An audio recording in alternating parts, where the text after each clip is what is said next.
4 out of 5 home buyers in Dubai choose apartments over houses. On one side, people think apartments are the way to go because they're cheaper and come with much better infrastructure. On the other side, people think houses give you more space and make the better long-term investment. So in today's video, I want to walk you through which property type is actually right for you, based on your starting budget, ongoing ownership costs, convenience, and investment potential. But to make it more practical, we're going to run that analysis on 3 real properties, all in Dubai Hills Estate. A 3-bedroom apartment in Park Point at 3.8 million dirham, a 4-bedroom maple townhouse at 5.2 million dirham, and a 4-bedroom Cedra villa at 10 million dirham. We're going to compare them across 7 angles that shape everything from whether you can make the purchase in the first place to what daily life actually looks like and what your long-term returns could be. Let's start with what's probably going to be your first filter. Number 1, acquisition costs. Most people start by comparing listing prices on Buyut or Property Finder, but those numbers don't give you the real picture. The choice between an apartment and a house often comes down to what you can actually afford, and the true cost of getting in is very different from the sticker price. The one-time fees you pay at purchase are roughly 7.5% of the property value across all 3 types. DLD transfer fee, agency commission, mortgage registration, bank arrangement fee, valuation, and first-year insurance. As a percentage, they're identical whether you buy the apartment or the villa. But here's where the real gap between apartments and houses opens up.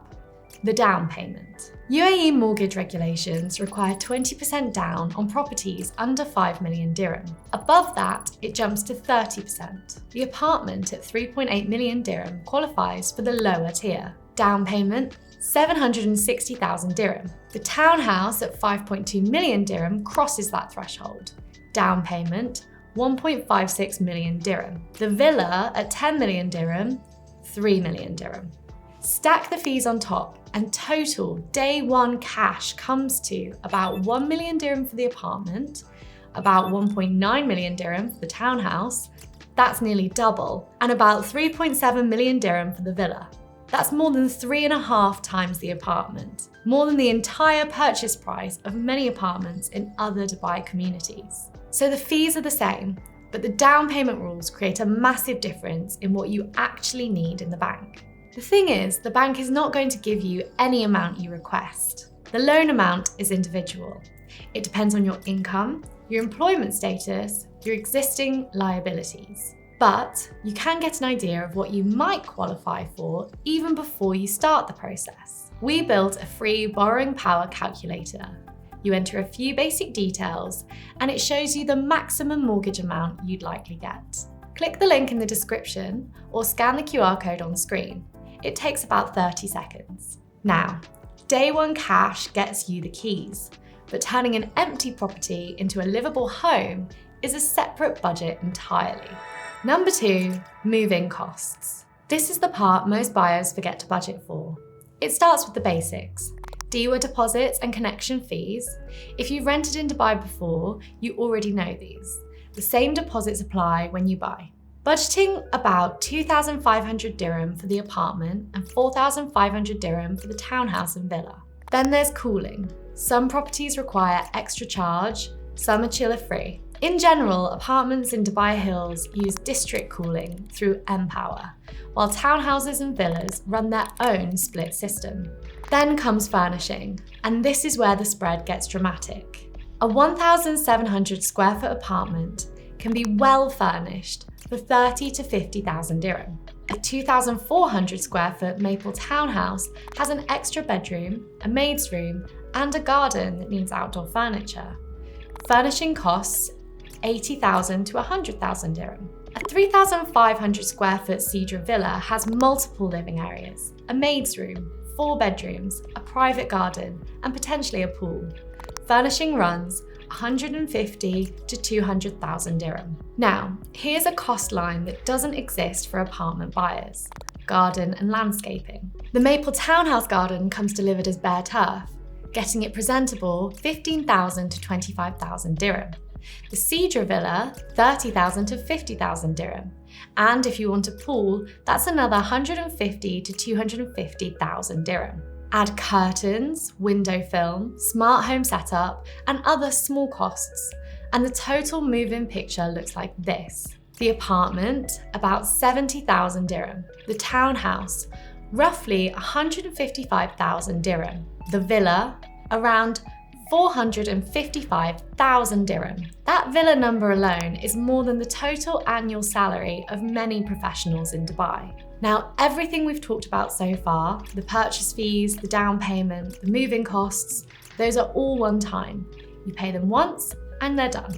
But even if you feel comfortable with those upfront numbers, here's what you also need to plan for: the ongoing cost of actually owning each type of property.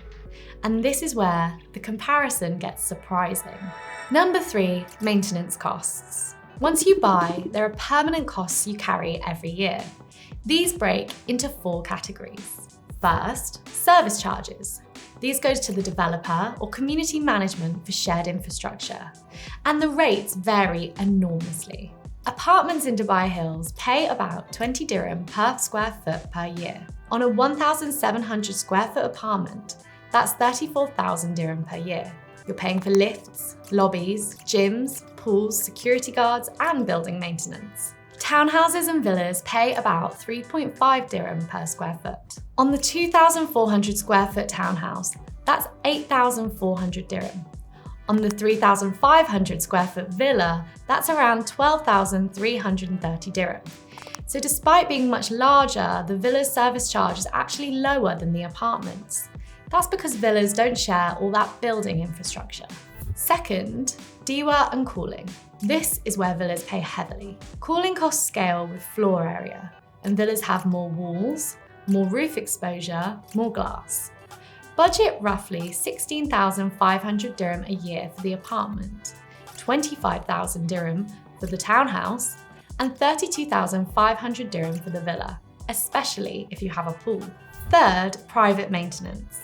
Apartments outsource almost everything through the service charge. Budget about 4,000 dirham a year for small inside the unit repairs. Townhouses bring back more responsibility. AC servicing, basic garden upkeep, pest control, exterior repairs.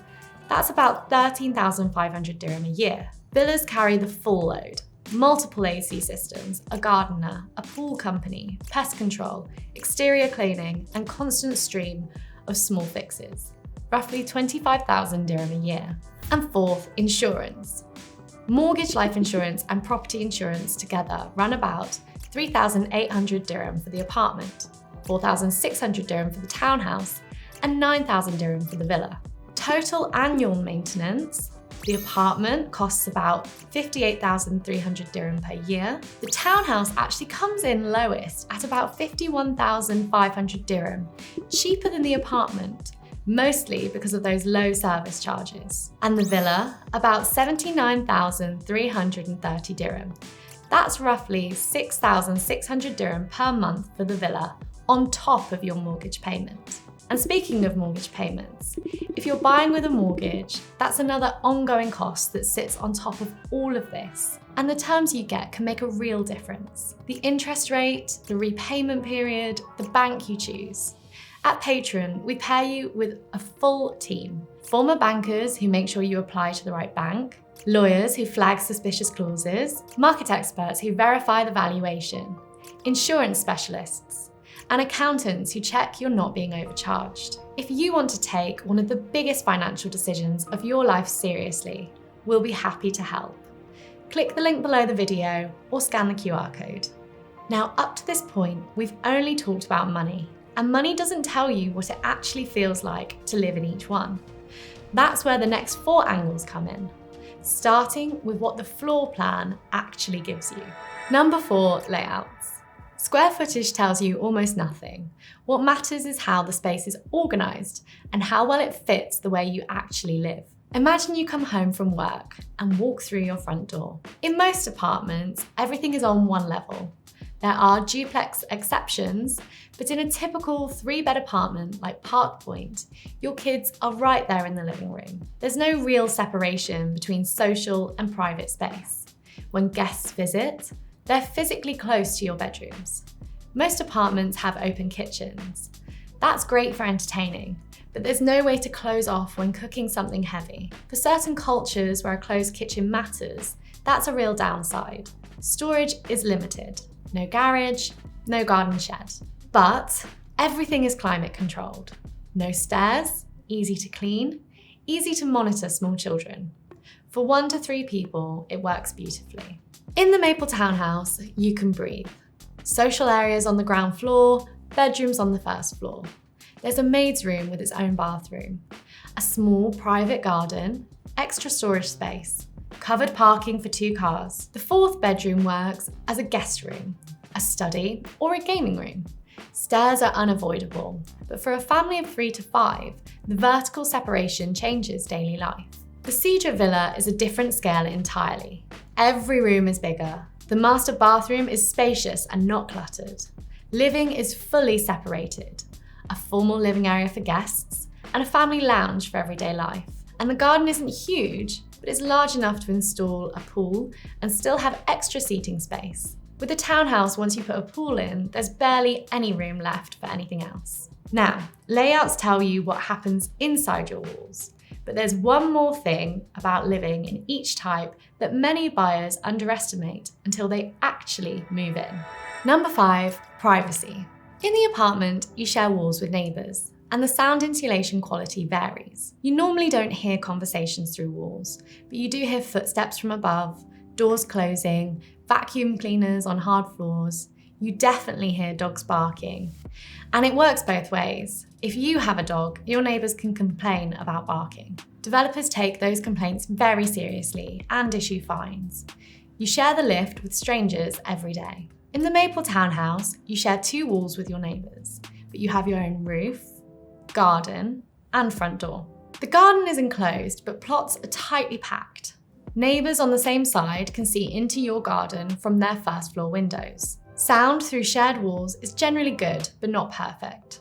Still, you don't share lifts or corridors. You don't see neighbours unless you choose to. In the Cedar Villa, there are no shared walls, no shared ceilings, no shared anything. Your house is on its own plot with a perimeter wall and several meters between you and the next villa. Footsteps, conversations, music, nothing transmits. Your garden is private. Your pool, if you build one, is yours alone. No strangers, no lifts, no lobbies in your daily life. Now, what about everything outside your walls? Number 6, infrastructure. This is where the apartment quietly wins in a way that's hard to see until you actually live there. From a Park Point apartment, you can walk to Dubai Hills Mall, Dubai Hills Park, King's College Hospital, and multiple supermarkets, all within 5 to 15 minutes on foot. Not during summers, obviously. Nobody's walking 15 minutes outside in August. But for 8 months of the year, it's a genuine everyday advantage. Plus, your building has its own swimming pool, gym, landscaped podium gardens, 24/7 security, and a concierge. From a Maple townhouse, you get community pools shared with other residents, a community gym, basketball courts, tennis courts, and long walkable green belts. But Maple is on the western edge of the community. Everything else is an 8 to 12-minute drive. You need a car for the mall, the park, the schools. Cedar Villas are a bit closer to the mall and to the park, but again, you're driving in many cases. In terms of community amenities, it's pretty close to what Maple has. Community pools, courts, green spaces. The honest takeaway, apartments give you more for less effort. You walk out your door and you have a built-in lifestyle. Villas and townhouses give you privacy, but require you to drive to almost everything. And that brings us to the last angle, and it's the one most buyers focus entirely on when getting in without thinking about what it takes to get out. Number 7, liquidity. Liquidity means how easily you can sell or rent your property when you need to. For apartments in Dubai Hills, a well-priced unit typically sells in 30 to 60 days. The buyer pool is large. Transaction volume is high. If you need to rent it out, expect a tenant within 2 to 4 weeks. Gross rental yield, which is the annual rent as a percentage of the property price, 5.5 to 6.5%. Maple townhouses take longer. Typical sale 60 to 120 days. The buyer pool is narrower, almost exclusively families with school-aged children who can deploy 5 million dirham or more. Rental period 4 to 8 weeks. Gross yield 5 to 6%. Cedra villas are the least liquid. Typical sale 90 to 180 days, sometimes longer. The buyer pool is the smallest. Affluent families ready to commit 9 million dirham or more to a single property. Rental period 6 to 12 weeks. Gross yield 4.5 to 5%. So liquidity clearly favours apartments. But here's the offsetting factor. Between 2022 and Q1 of 2026, secondary apartment prices in Dubai Hills rose about 44%. Maple townhouses appreciated about 71%, and villas rose roughly 108%. So the trade-off is clear. Apartments let you exit quickly with moderate gains. Villas force you to be patient, but they've rewarded patience with significantly higher appreciation. Townhouses land in the middle on both. No single property wins on more than 3 out of 7 angles. The right answer depends on which of those angles matter most to you. And if you want to understand the mortgage side of buying in Dubai, check out our video, 7 Things No One Tells You About Dubai Mortgages Before It's Too Late.